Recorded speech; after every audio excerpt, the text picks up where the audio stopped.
Shalom Aleichem, Arbat Hashem. Aujourd'hui, on va étudier la Torah numéro 21 du Likutei Moharan.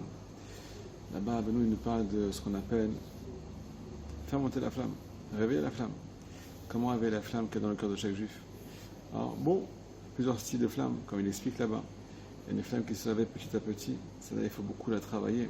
Il faut comprendre des choses étape par étape, ainsi de suite.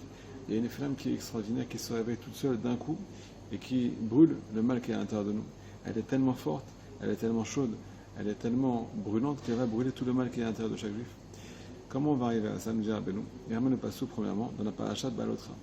Balotra et Tanerot. Rachid explique c'est quoi Balotra et Tanerot. Quand tu veux faire monter les Nerot, que la flamme, elle va monter, elle monte d'elle-même. Tu vas juste placer ta main comme ça pour allumer les bougies de la menorah. Et là, les Nerot, et là, la flamme elle va monter toute seule d'elle-même. Comment on arrive à ça? Nous dit Rabbeinu. Il n'y a pas 10 000 solutions. Pour ça, il faut ce qu'on appelle sanctifier les 7 bougies, 7 nérotes. Pourquoi ça fait la référence tout ça? Comme on a dit, la menorah, c'est quoi la menorah? La menorah, le midi, le Zohar Kadosh, ça fait référence à la tête. Chaque élite du Beth Amikdash, chaque ustensile du Beth Amikdash, elle a un rapport avec le corps de l'être humain. Et on peut voir que la tête, ça fait référence à la menorah, au candélabre.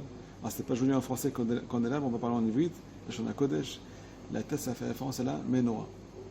Et les 7 bougies, les 7 nérotes, ça fait référence aux 7 orifices qu'il y a dans la tête. Les 2 yeux, 2 trous dans le nez, excusez-moi, la bouche, les oreilles, pour ceux qui sont normalement constitués. Et là, qu'est-ce qui se passe? Nous dit, nous, à partir du moment où tu vas sanctifier les 7 orifices, alors c'est les Ratchamaim, le nez c'est les Ratchamaim. Le nez ça fait référence au Khotem, ça fait référence à la crainte du ciel. Les oreilles, ça fait référence à la Emunat Rachamim, croire en nos sages, croire en parole de Tzadikim, c'est eux qui nous transmettent le chemin pour arriver à la Torah. Pareil, les Tzadikim, les Rachamim, ça fait référence aux oreilles, comme on vient de le dire, Pourquoi aux oreilles? Il faut savoir que celui qui a un problème dans l'oreille, Chaz Shalom, alors il a ce qu'on appelle un déséquilibre, il a du mal à marcher droit. C'est exactement pareil dans la spiritualité.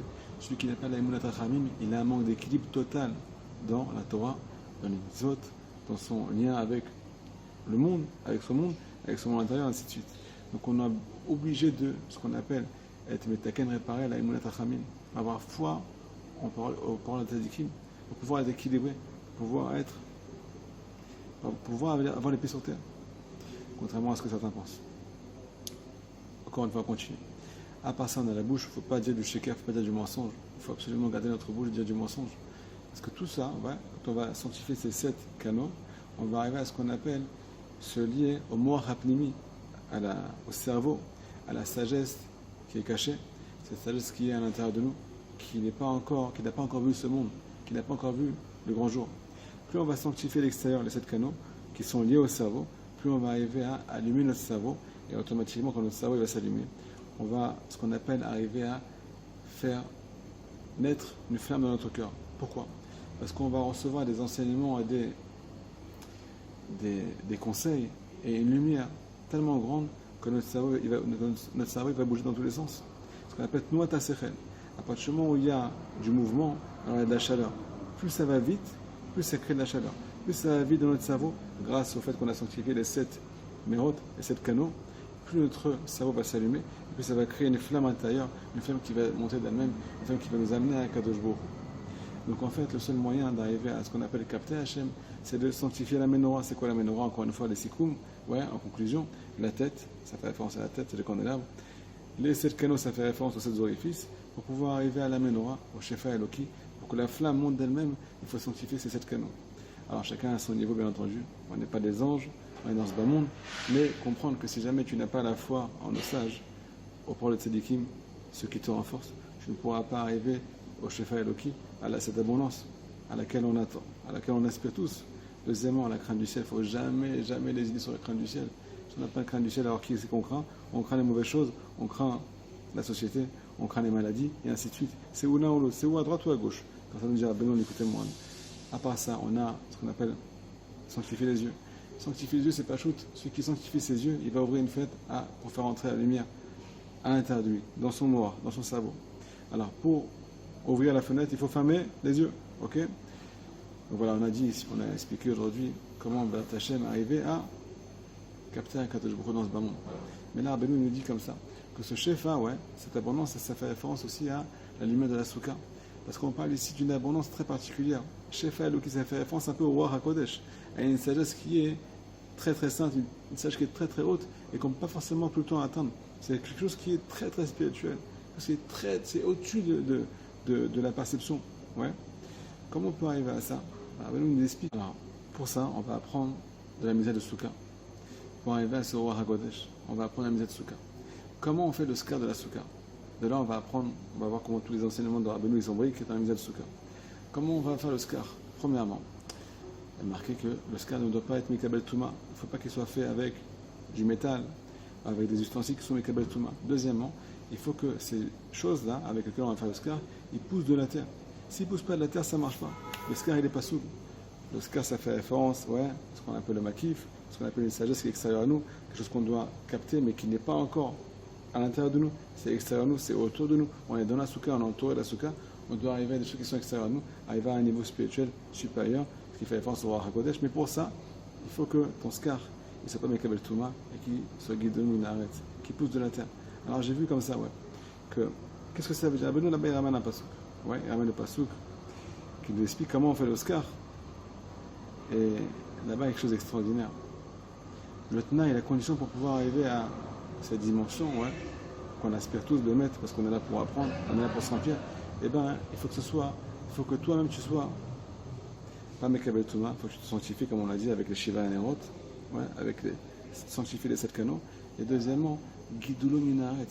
Il faut que toi tu comprennes que tu poses de la terre, que tu viens de la terre. C'est quoi venir de la terre? Qu'est-ce que ça veut dire? Que tu comprennes que tu es bas encore, que tu comprennes que tu es vide et que tu dois être rempli. Et que tu dois être rempli.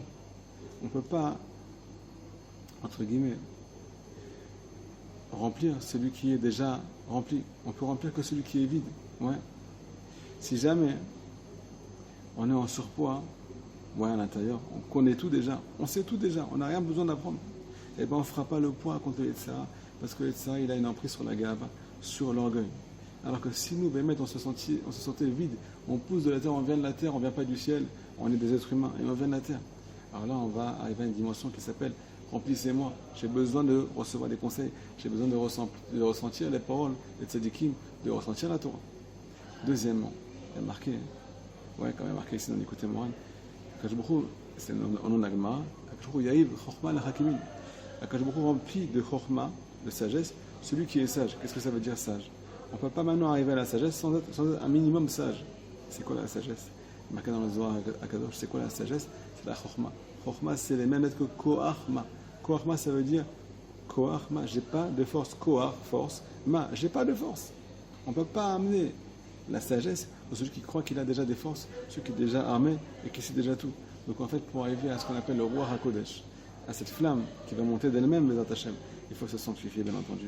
Pas quelque chose qui est Mekabel Touma, être saint, ça fait référence au Skar, ça fait référence à la Souka, Shefa et Loki. Deuxièmement, comprendre qu'on ne comprend rien et qu'on doit être rempli et qu'on a soif. Et bien, Hashem, c'est ça qui va nous amener à la fête de Sukkot, tout ce qu'on désire, Chazak Baruch. Quelque chose de très important que j'ai oublié de vous dire, et qui va faire la connexion avec tous les petits points qu'on a amenés dans l'écouté moral. Le mot Souka, il fait référence au roi HaKodesh. C'est pour ça qu'on a parlé ici, on a fait le lien entre la Souka et atteindre des choses qui sont au-dessus de nous. D'où on voit ça, d'où on apprend ça. Sarah Minou, elle s'appelait Iska. Iska, pourquoi elle s'appelait Iska? Parce qu'elle avait le roi HaKodesh, elle voyait très très loin. Donc de là, on apprend que Souka, sur les Sfarim, on parle de ça partout, ça fait référence aux choses qui sont au-dessus de nous. Atteindre une sagesse qui est au-dessus de nous, atteindre un roi HaKodesh, quelque chose qui est au-dessus de ce qu'on peut atteindre naturellement. Premièrement. Deuxièmement, il faut savoir que, Baruch Hashem, il y a deux opinions dans l'Agmara. Une opinion qui nous dit qu'on fait la Souka en souvenir des Anané à Kavod. Il y avait 7 nuées de gloire.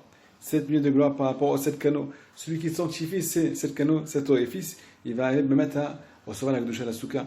La Kedusha de la Souka, Ikar Souka, Hashem Askar. Ouais. La base de la Souka, ce qui est le plus important dans la Souka, c'est le Skar. Voilà le premier Rachid dans Maseret Souka là-bas. Pourquoi le Skar? Le Skar, c'est quelque chose qui est au-dessus de nous. C'est le Ikar. C'est quelque chose qui t'aide à atteindre un Kadosh Baruch Hu. On est sous le Z de l'Aïmouna, on est sous les aides de la Providence, sous les aides de l'Aïmouna. Et pour ça, bien entendu, il faut sanctifier cet orifice. Troisièmement, d'où on apprend que le Skar doit être cachère? il y a un passage qui nous dit Ed et Ale minaretz. Donc encore une fois, Ed c'est la nuée, c'est le nuage, c'est les 7 nuées de gloire. Cette nuée de gloire, c'est celles qui nous apprennent que le sky doit être caché. Le nuage, il pousse de la terre comme vous le savez, et il n'est pas Mekabel Tova. Donc c'est là qu'on apprend que le sky doit être caché et qu'il doit pousser de la terre. À part ça, qu'est-ce qu'on peut dire? Oui, encore quelque chose de très important. Souka, c'est aussi un peu les mêmes lettres que Eshkot. Eshkot, c'était toi, ouais, comme vous le savez. Mais c'est marqué dans la Sifra, dans le Sifra Hasidut, que on doit se taire pour pouvoir capter la lumière. Tout simplement, c'est comme on dit tout à l'heure. Il faut que tu comprennes que ça pousse de la terre. C'est comme ça que le sky est caché. C'est comme ça que tu peux atteindre des choses, qu'on peut te remplir, que tu peux attraper la sagesse. Sayag les chorma shtika. Sayag milachon la sig. Atteindre la chorma, il faut la shtika. Il faut savoir se taire. Pour pouvoir être rempli. Quelqu'un qui est trop intelligent, il part toujours en premier. Il sait toujours tout. Chazak ou baruch, chak sameach.